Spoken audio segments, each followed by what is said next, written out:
ओम शांति। अॼु जी मिले तारीख़ है 19/9/2021। अॼु अव्यक्त बाप दादा जो रिवाइज कोर्स 23/3/1988। अॼु मुरली में टॉपिक है दिलाराम बाप जी दिल तख्त जीत दिलरुबा ॿारनि जी निशानियूं छा आहिनि। अॼु दिलाराम बाप पंहिंजे दिलरुबा ॿारनि सां मिलण आया आहिनि। दिलाराम बाप जी हर हिकु दिलरुबा अर्थात जंहिंजी दिलि में सदा दिलाराम बाप जी यादि जा मधुर साज स्वतः ही वजदा रहंदा आहिनि। अहिड़े दिलरुबा दिलाराम बाप जी दिल खे पंहिंजे दिल स्नेह जे साज सां जीतण वारा आहिनि। दिलाराम बाप जी हर हिकु दिलरुबा अर्थात जंहिंजी दिल में सदा दिलाराम बाप जी यादि जा मधुर साज स्वतः ही वजदा रहनि। अहिड़ा दिलरुबा दिलाराम बाप जी दिल खे पंहिंजे स्नेह जे साज सां जीतण वारा आहिनि। दिलाराम बाप बि अहिड़े ॿारनि जा गुण ॻाईंदा आहिनि त बाप जे दिल जीत जो ॿार आहिनि उहे स्वतः ही माया जीत जगत जीत आहिनि। जीअं कोई हद जे राज जे तख़्त खे जीतदो आहे त जीतण अर्थात तख़्त नशीन ठहिण। अहिड़ा जो बाप जे दिल तख़्त खे जीते वेंदा आहिनि उहे स्वतः ही सदा तख़्त नशीन रहंदा आहिनि। उन्हनि जी दिल में सदा बाप ऐं बाप जी दिल में सदा अहिड़ा विजयी ॿार अहिड़े दिल जीत ॿार श्वासोश्वास अर्थात हर सेकेंड सिवाय बाप ऐं सेवा जी ॿियो कोई गीत ॻाईंदा ई न आहिनि। सदा हिकु ई गीत उन्हनि जो वजदो रहंदो अथनि, मुंहिंजो बाबा ऐं मां बाप जो आहियां। इनखे चइबो आहे दिलाराम बाप जे दिल तख़्त जीत दिलरुबा। बाप दादा हर हिकु दिलरुबा ॿारनि खे सदा मधुर साज हर हिकु दिलरुबा ॿारनि जा सदा मधुर साज ॿुधंदा रहंदा आहिनि कि भिन्न भिन्न साज आहे या हिकु ई साज आहे। कॾहिं कोई पंहिंजी कमज़ोरी जो गीत ॻाईंदो आहे, कॾहिं बाप जे बजाए पंहिंजा गीत ॻाईंदा आहिनि, पंहिंजी महिमा कंदा आहिनि। बाप जी महिमा सां गॾु पंहिंजी महिमा बि आप कंदा रहंदा आहिनि। बाप में तव्हां आहियो न। बाबा चए थो अर्थात मुंहिंजी महिमा में तव्हांजी महिमा आहे ई। यथार्थ साज बाप जो गीत ॻाइण ई श्रेष्ठ साज आहे। जो दिल तख़्त जीत ॿार आहिनि उन्हनि जे हर क़दम में दृष्टि में बोल में संबंध में हर हिक खे बाप ई ॾेखारे मिलंदो अर्थात बाप जी अनुभूति थींदी।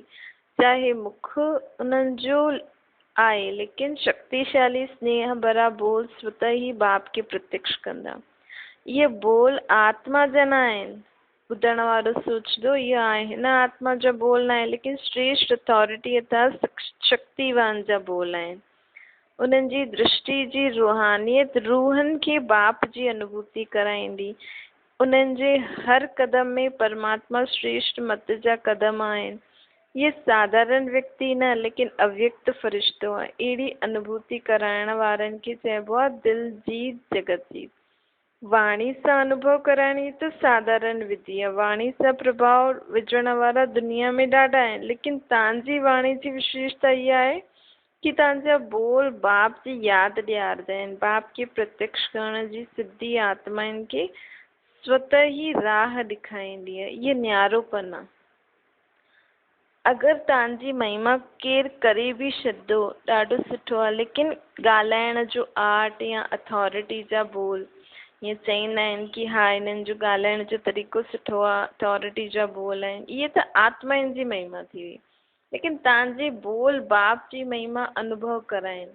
इहे ई विशेषता प्रत्यक्षता जो पर्दो खोलण जो साधन आहे कि असांजे बोल सां माण्हुनि खे लॻे कि इहे सर्वशक्तिवान बाप जा बोल आहिनि।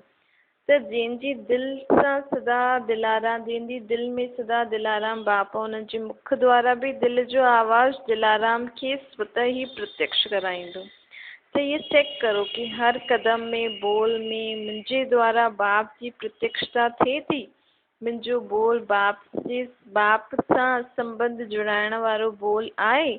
छो जी हाणे लास्ट सेवा जो पार्ट इहो ई आहे प्रत्यक्षता जो झंडो लहराइण। मुंहिंजो हर कर्म श्रेष्ठ कर्म जी गति ॿुधाइण वारो बाप खे प्रत्यक्ष करण वारो आहे।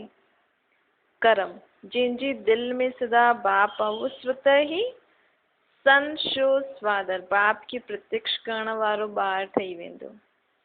करण सन शो स्वादर करण वारो समीप अर्थात समान ॿार थी वेंदो। छो जो समान हूंदासीं तॾहिं त पंहिंजा बोल कर्म सोचणु संबंध में अचणु ॾिसणु बाबा जीअं थी वेंदो त पाण बाबा जीअं थी वेंदासीं। त माण्हुनि जे जॾहिं असां ॻाल्हाईंदासीं संबंध में ईंदासीं ॾिसंदासीं त ऑटोमेटिकली बाप जी अनुभूति थींदी। चारों ओर हाणे इहे ई आवाज़ गूंजे असांजो बाबा ब्रह्मा कुमारीअ जो बाबा न आहे असांजो बाबा। हाणे इहा आवाज़ गूंजे तॾहिं स्वीट होम जो गेट खुलंदो। छो जो जॾहिं असांजो बाबा चऊं तॾहिं मुक्ति जो वरितो मिले।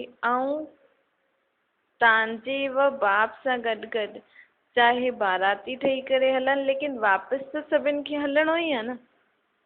वठी त सभिनि खे हलणो ई आहे। असांजो बाबा अची वियो आहे। कम से कम इहा आवाज़ कननि सां ॿुधनि बुद्धि सां ॼाणण जे अधिकारी त ठहींदा न। बुद्धि सां ॼाणण जे अधिकारी त ठहींदा ई सही। कोई बि वंचित न रही वेंदो। एतिरो त सभु बुद्धि सां सम्झंदो की असांजो बाबा अची वियो आहे। कोई बि वंचित न रहंदो। विश्व जो बाप त विश्व जी आत्माउनि खे एतिरी त अंजलि बाबा ॾींदो न। तव्हां सागर खे हप कयो आहे लेकिन उहे बूंद जा प्यासा आहिनि। उन्हनि खे बूंद त प्राप्त कराइणी आहे। इन जे लाइ छा करिणो आहे? हर कदम हर बोल बाप खे प्रत्यक्ष करण वारो हुजे तॾहिं इहा आवाज़ गूंजदो। त अहिड़े बाप खे प्रत्यक्ष करण वारा ॿारनि खे दिलाराम जे दिलरुबा चईंदासीं। जंहिंजी दिलि में सदा हिकु बाप जा साज़ वॼंदा रहनि। अहिड़ा दिलरुबा ठहिया आहियो? बाबा पुछनि था। हिकु गीत ॻायो त ॿियो गीत स्वतः ई समाप्त थी वेंदो। सिर्फ़ु 2 शब्द में ख़ुशख़बरी ॿुधायो। कहिड़ो? ओके रूह रिहान करो। ऐं गीत ॿुधाइण जे लाइ ॿियो गीत ॿुधाइण जो टाइम न ॾियो न वठो। ख़ुशख़बरी ॿुधाइण में समय न लॻंदो आहे लेकिन राम कथा न ॿुधाइण में समय लॻंदो आहे। बाप दादा अहिड़ी ॻाल्हियुनि खे राम कथा चईंदा आहिनि। मतिलबु ज़्यादा डिटेल में ॿुधाइनि। कृष्ण कथा न चईंदा आहिनि। ॾिसो दुनिया में बि राम कथा चईंदा आहिनि कृष्ण कथा न चईंदा आहिनि। इहा 14 कला वारे जी कथा आहे। 16 कला वारनि जी कोई कथा न हूंदी आहे। उहे सदा ओके रहंदा आहिनि। राम कथा चइण वारा त न आहियो न। हाणे सेवा ॾाढी रही आहे। अञा कयो ई छा अथव? सोचो 550 करोड़ आत्मायूं कम से कम हिकु बूंद त वठी वेंदा न। हिकु बूंद ई ॾियो लेकिन ॾियो त सही। चाहे तव्हांजा भगत ठहनि चाहे तव्हांजी प्रजा ठहे देवता ठहींदव त बि ॾियण वारा त ठहींदा ई सही। भक्ति में देव ठही करे पूजा कंदा आहिनि। पूजा तव्हांजी करनि था न। तव्हां पूज्य ठहिया आहियो न। भक्ति में बि त ॾियण वारा आहियो तॾहिं त देवता ठहिया आहियो न। प्रजा बि तॾहिं मञदी जॾहिं प्राप्ति थींदी। ईअं ई कोई असांखे देवता थोरी मञंदो। ईअं ई केरु मञंदो की तव्हां असांजा माता पिता आहियो। राजा बि माता पिता ई आहे न। ॿिन्हिनि ई रीति सां दाता जा ॿार दाता ठहिणो आहे। हिकु त भक्ति में ऐं सत्युगी देव आत्मा बि तॾहिं ठहींदासीं न। गद्दी ते तॾहिं वेंदासीं जॾहिं प्रजा असांखे माता पिता जे रूप में हाणे बि अनुभव कंदी। हाणे बि बाबा चवनि था लेकिन ॾियण वारा दाता जी यादि ॾियारणी आहे। हाणे भले असां ॾियूं था लेकिन हाणे असांखे असांजे द्वारा उन्हनि खे बाप जी अनुभूति थिए। सम्झो छा करिणो आहे। इहे न सम्झो विदेश में अथवा देश में एतिरा सेंटर्स खोलिया ॾाढो थी वियो लेकिन रहमदिल बाप जा ॿार आहियो। हाणे पंहिंजी प्यासी भटकी हुई भाउ भेणनि जे मथां रहम करो। केर बि उलाना न ॾे। कंहिंजो बि उलाना न रहणो खपे। अच्छा विदेश में बि ॾाढा आशिक ठही विया आहिनि। जॾहिं ॾाढा थी वेंदा आहिनि त बांटणो पवंदो आहे। समय बि बांटणो पवंदो आहे। राति खे ॾींहुं त ठाहिणो ई आहे ठहियो ई आहे। ॿियो छा कंदा? इन में बि मादानी ठहो। बाप जो स्नेह नंबरवार हूंदे बि सभिनि सां नंबर 1 आहे। कॾहिं बि इहो न सम्झणो आहे की मूंसां बाप जो प्यारु कमु आहे। या ॿियो कंहिंसां ज़्यादा आहिनि, सभिनि खां ज़्यादा मूंसां आहे। मुख जे बोल में कॾहिं मुख सां कॾहिं कंहिंसां ज़्यादा ॻाल्हाए सघंदा आहिनि, कॾहिं न ॻाल्हाईंदा आहिनि, कॾहिं घटि ॻाल्हाईंदा आहिनि, लेकिन दिलि जो प्यारु बोल में न बटंदो आहे। बाप जी नज़र में हर हिकु बार नंबर 1 आहे। हाणे नंबर आउट किथे थियो आहे? जेसि ताईं आउट थिए तेसि ताईं हर हिकु नंबर 1 आहे। कोई बि नंबर 1 थी सघंदो आहे न, ॿुधायो न। नंबर 1 त ब्रह्मा आहे, लेकिन फर्स्ट डिवीज़न वारा बाप सां गॾु फर्स्ट नंबर में ई ईंदा, अर्थात फर्स्ट डिवीज़न। उन्हनि खे बि नंबर 1 चईंदासीं न। त जेसि ताईं फाइनल रिज़ल्ट आउट नथी थिए तेसि ताईं बाप दादा चाहे ॼाणंदा बि आहिनि कि वर्तमान समय लास्ट आहिनि, लेकिन पोइ बि लास्ट न सम्झंदा आहिनि। कॾहिं बि फास्ट वञी करे फर्स्ट अची सघंदा आहिनि। मार्जिन त आहे न। कॾहिं कॾहिं छा बि थी वेंदो आहे जो ॾाढो तेज़ हलण लॻी वेंदा आहिनि। उहो नज़दीक पहुचण में माण्हू बाबा चईंदा आहिनि कॾहिं कॾहिं छा थींदो आहे, जो तेज़ हलंदो आहे न उहो जॾहिं अॻियां पहुचंदो वेंदो आहे त थकी वेंदो आहे, पोइ रुकी वेंदो आहे।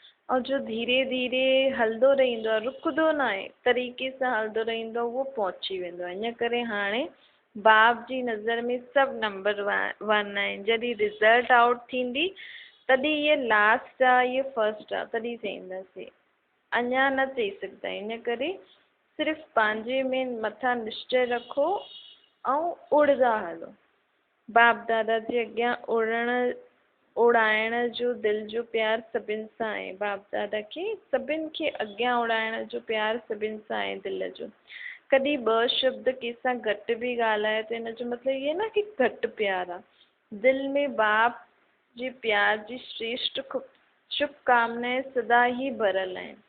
2 ॻाल्हियूं बि चईंदा कि उड़ंदा हलो, त हिन में बि प्यार जो सागर समायल आहे। कोई न चई सघंदो आहे कि बाबा मूंखे ज़्यादा प्यारु कंदो आहे। अगरि कोई चए बि त चओ मूंखे तव्हां खां ज़्यादा कंदो आहे, ॿियो छा कंदा? मूंखे तव्हां खां ज़्यादा कंदा आहिनि। बाबा चईंदा आहिनि सिर्फ़ु दिलि ख़ुशि करण जे लाइ न चईंदा आहिनि। बाप खे बाप ॼाणंदा आहिनि कि केतिरा भटकिया आहिनि, थकल आहिनि, उलझियल आहिनि, त बि 5000 साल खां पोइ मिलिया आहिनि न। बाप ढूंढे करे कढियो अथई न, साउथ नॉर्थ ईस्ट वेस्ट सभिनि मां कढियो अथई। त जंहिंखे ढूंढे करे कढियो आहे, बाबा चए थो जंहिंखे ढूंढे करे कढियो आहे त उन्हनि सां त प्यारु हूंदो ई न, न त ढूंढे ई छो आहे बाबा। ऐं सागर वटि प्यार जी कमी आहे छा? इहे त दिलाराम बाप जी हर हिकु इहे त दिलाराम बाप ॼाणे कि हर हिक खे दिलि सां प्यारु मां कंदो आहे। छा बि हुजे, लेकिन प्यार में सभी पास आहिनि। बाप सां प्यार जो सर्टिफिकेट त बाप पहिरियों ई ॾेई छॾियो अथई सभिनि खे ॾेई छॾियो अथई बाबा खे। सभिनि खे मूंसां प्यारु आहे, तॾहिं त एॾो परां खां बाबा सां मिलण ईंदा आहिनि। बाबा चईंदा आहिनि अच्छा चारों और जाती स्नेही भरा दिलि जी साज़ ॿुधाइण वारा दिलाराम जा दिलरुबा खे सदा हर कर्म में संशो स्वादर करण वारा, सदा हर बोल द्वारा बाप सां संबंध जोड़ण वारा, सदा पंहिंजी रूहानी दृष्टि सां रूहनि खे बाप जो अनुभव कराइण वारा, अहिड़ा बाप खे प्रत्यक्ष करण वारा, बाप जे दिल तख्त जीत, माया जीत, जगत जीत ॿारनि खे बाप दादा जो यादि प्यार ऐं नमस्ते। पर्सनल मुलाक़ात आहे। यादि जी शक्ति सदा पहिरीं पार्टी सां पर्सनल मुलाक़ात। यादि जी शक्ति सदा हर कार्य में अॻियां वधाइण वारी आहे न। यादि जी शक्ति सदा जे लाइ शक्तिशाली ठाहींदी आहे। यादि जी शक्ति जी अनुभूति सर्वश्रेष्ठ अनुभूति आहे। इहे शक्ति हर कार्य में सफलता जो अनुभव कराईंदी आहे। हिन शक्ति जे अनुभव सां अॻियां वधण वारी आत्मा आहियो। इहे स्मृति में रखी जेतिरो अॻियां वधणु चाहियो था वधी सघंदा आहियो। हिन शक्ति सां विशेष सहयोग प्राप्त थींदो आहे। ॿियो आहे सदा हर कार्य कंदे स्वयं खे साक्षी स्थिति में स्थित रखी कार्य करण वारा न्यारी आत्मा आहे। अहिड़ो अनुभव कंदा आहियो। साक्षीपन जी सीख सदा हर कार्य सहज सफल कंदी आहे। साक्षीपन जी स्थिति केतिरी प्यारी लगती है न। साक्षी ठही कार्य करण वारी आत्मा सदा न्यारी ऐं बाप जी प्यारी हूंदी आहे। त हिन अभ्यास सां कर्म करण वारी मां अलौकिक आत्मा आहियां।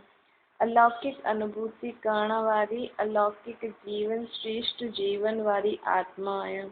इहो नशो रहंदो आहे कर्म कंदे यही अभ्यास वधाईंदा रहो। बाबा चवनि था इहो अभ्यास कर्मातीत स्थिति खे प्राप्त कराईंदो। इन अभ्यास खे सदा अॻियां वधाईंदा कर्म कंदे न्यारा बाप जा प्यारा रहंदा। हिन खे चइबो आहे श्रेष्ठ आत्मा। टियों आहे सदा श्रेष्ठ खज़ाननि सां भरपूर आत्मा आहियां। अहिड़ो अनुभव कंदा आहियूं जो अखुट खज़ाननि सां भरपूर हूंदा आहिनि। उन्हनि खे रूहानी नशो केतिरो हूंदो आहे। सदा सर्व खज़ाननि सां उहा आत्मा भरपूर हूंदी आहे। हिन रूहानी ख़ुशी सां अॻियां वधंदा हलो। सर्व खज़ाननि सां आत्माउनि खे जगाए साथी ठाहे छॾियो त भरपूर थी वेंदा न ऐं शक्तिशाली आत्मा ठही अॻियां वधंदा रहंदा। चौथो आहे सदा बुद्धि में ये स्मृति रहे न कि बाप करावन हार कराए थो, मां त निमित्त आहियां। निमित्त ठही करण वारा सदा हल्का रहंदा आहिनि छो जी ज़िम्मेवार कराइण वारो बाप आहे न। जॾहिं मां करां थो इहे स्मृति रहंदी आहे त भारी थी वेंदा आहिनि। बाप कराइनि था त हल्का थी वेंदा आहिनि। मां निमित्त आहियां। कराइण वारो उहो कराए थो, हलाइण वारो हलाए थो। हिन खे चइबो आहे बेफ़िक्र बादशाह। त कराइण वारो कराए थो। हिन विधि सां सदा अॻियां वधंदा हलो। बाप जी चित्र छाया में रहण वारी मां श्रेष्ठ आत्मा आहियां। ये अनुभूति थींदी आहे न त सदा हाणे चित्र छाया में रहंदा आहियो। जेका ॿार हाणे चित्र छाया जे अंदरि रहंदा आहिनि बाप जी उहो ई छत्रधारी ठहींदा आहिनि। छा हुनजे मथां छत्र रहंदो आहे। राजा महारानी जे मथां छत्र रहंदो आहे न। त हाणे जेका बाप जी छत्र छाया जे अंदरि रहंदा उहो ई छत्रधारी ठहींदा। त छत्र छाया में रहण वारा भाग्यवान आत्मा आहियो न। ये ख़ुशी रहंदी अथव। छत्र छाया ही सेफ्टी जो साधन आहे। हिन छत्र छाया जे अंदरि कोई अची न सघंदो आहे। बाप जी छत्र छाया जे अंदरि आहियां। इहे चित्र सदा साम्हूं रखो। छठो आहे सदा पंहिंजे रूहानी फ़रिश्ते स्वरूप में स्थित रहंदा आहियो। फ़रिश्ते स्वरूप स्मृति में रहंदा आहियो। ब्रह्मण सो फ़रिश्तो, फ़रिश्तो सो देवता। ये पहली हल थी वई आहे न। पहली हल करण ईंदो अथव न। सेकेंड में ब्रह्मण सो देवता, देवता सो चक्कर लॻाईंदे पोइ ब्रह्मण पोइ वरी देवता। हम सो हम जी पहली सदा बुद्धि में रहंदी आहे। जो पहली हल कंदा आहिनि उन्हनि खे प्राइज़ बि मिलंदी आहे। त प्राइज़ मिली आहे न। जो हाणे मिली आहे उहो भविष्य में बि न मिलंदी। प्राइज़ में असांखे छा मिलियो आहे? स्वयं बाप मिलियो आहे। बाप जा ठहिया आहियूं न। भविष्य जी राजे जे अॻियां इहे प्राप्ति केतिरी ऊची आहे। त सदा प्राइज़ वठण वारी मां श्रेष्ठ आत्मा आहियां। हिन नशे ऐं ख़ुशी सां सदा अॻियां वधंदा हलो। पहली ऐं प्राइज़ ॿई स्मृति में सदा रहे त सदा ई अॻियां वधंदा रहंदासीं। सतो आहे सदा दृढ़ता सफलता जी चाबी आहे। हिन विधि सां वृद्धि खे प्राप्त करण वारी श्रेष्ठ आत्मा आहियां। अहिड़ो अनुभव थींदो अथव न। दृढ़ संकल्प जी विशेषता कार्य में सहज सफल ठाहे विशेष आत्मा ठाहे छॾंदी आहे। ॿियो कोई बि कार्य में जॾहिं विशेष आत्मा ठाहींदा आहियूं त पोइ सभिनि जी दुआयूं बि मिलंदियूं आहिनि। सुत मिलंदियूं आहिनि। त दृढ़ संकल्प सां कार्य में सफलता प्राप्त करो त सभिनि जी दुआयूं बि मिलंदियूं। स्थूल में कोई दुआयूं न ॾींदो आहे भले न ॾे लेकिन सूक्ष्म में उन आत्मा में शक्ति भरिजंदी आहे दुआयुनि जे बदिले। भले असांजी कोई तारीफ़ नथो करे लेकिन सूक्ष्म में उन्हनि जी दुआयुनि सां असांजी आत्मा में शक्ति भरिजंदी आहे ऐं स्व उन्नति में सहज सफलता प्राप्त थींदी आहे। त सदा दृढ़ता ही महानता में सफलता खे प्राप्त करण वारी आहे। सर्व जी दुआएं वठण वारी मां श्रेष्ठ आत्मा आहियां। इन स्मृति सां सदा अॻियां वधंदा हलो। अच्छा, ओम शांति। वरदान आहे रूहानियत जी खुशबू जे आधार सां सर्व खे परमात्मा संदेश ॾियण वारा विश्व कल्याणकारी ठहो। रूहानियत जी सर्व शक्तियूं स्वयं में धारण करे छॾो त रूहानियत जी खुशबू शहर जी अनेक आत्माउनि खे पंहिंजी तरफ़ आकर्षित कंदी। जीअं मनसा शक्ति सां प्रकृति खे सतो प्रधान ठाहींदा आहियो, उहे ई अन्य विश्व जी आत्माऊं जो बाप जो तव्हांजे अॻियां नथी अची सघनि, उन्हनि खे परे खां ई परे हूंदे हुए भी तव्हां रूहानियत जी शक्ति सां बाप जो परिचय ऐं मुख्य संदेश ॾियो। ये सूक्ष्म मशीनरी जॾहिं तेज थींदी तॾहिं अनेक तड़पदी हुयूं आत्माउनि खे अंजलि मिलंदी ऐं विश्व कल्याणकारी तव्हां कहलाईंदा। स्लोगन आहे पंहिंजे वटि शुद्ध व श्रेष्ठ संकल्प इमर्ज रखो त व्यर्थ स्वतः ही मर्ज थी वेंदो। अच्छा, ओम शांति।